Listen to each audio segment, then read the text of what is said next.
Nous sommes de retour en direct dans cette édition du 5 décembre et désormais il est l'heure de retrouver Marc Raffard. Bonjour Marc. Bonjour, comment allez-vous ? Ça va très bien, merci beaucoup Marc. Marc Raffard, vous êtes expert des marchés financiers, rédacteur en chef du Café de la Bourse, avec nous tous les jeudis pour nous expliquer comment construire nos portefeuilles d'investissement au trading sous le prisme de trois valeurs, le Nasdaq, le Bitcoin et l'or. On va commencer avec le Nasdaq, qui surfe toujours sur les sommets par la force des choses. Est-ce qu'on s'attend à un repli ? Est-ce que c'est trop tard pour y entrer ou est-ce qu'on peut regarder avec confiance vers le haut toujours?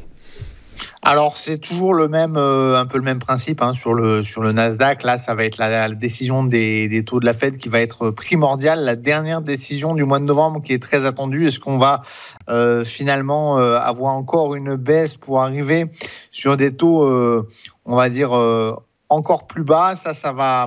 Ça va dépendre de l'inflation. En tout cas, d'un point de vue technique, on est sur des plus hauts historiques. On bat tous les records.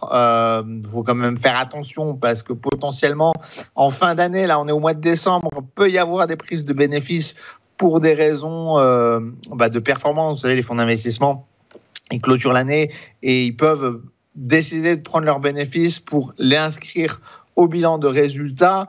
Il peut y avoir des raisons fiscales aussi, donc faut faire attention à tous ces phénomènes qui vont arriver ces prochaines semaines, surtout qu'on est sur des plus hauts. Donc, voilà, c'est un peu, on va dire, vous savez, le week-end, en général, les traders, ils ferment leur position le vendredi après-midi ou le vendredi soir pour être tranquille le week-end.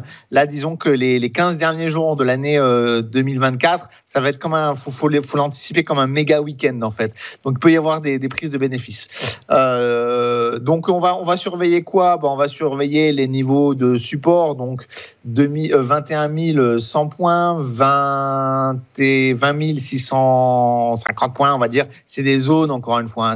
On les trace toujours comme des traits, là, comme je les trace sur les graphiques. C'est des zones, il ne faut pas être au point près, bien sûr. Donc, qu'est-ce qu'on va surveiller ? On va surveiller, évidemment, si ces supports vont tenir. Si jamais ces supports lâchent, on pourrait anticiper une correction. Toutefois, le contexte aujourd'hui, avec la victoire de Donald Trump qui est plus... qui cristallise l'intérêt des marchés financiers des marchés américains et qui permet cette envolée des cours. Bon, je ne pense pas qu'il y ait vraiment d'inquiétude à avoir. Maintenant, ce serait potentiellement judicieux de réagir comme les institutionnels, c'est-à-dire que si vous avez fait des belles performances en 2024 sur le Nasdaq, de commencer peut-être à clôturer les positions en prévision des fêtes de fin d'année, et puis après d'essayer de repartir à zéro au mois de janvier. Voilà, c'est la stratégie que font beaucoup d'institutionnels, donc pourquoi pas la répliquer vous en tant que particulier si vous êtes déjà positionné sur le Nasdaq.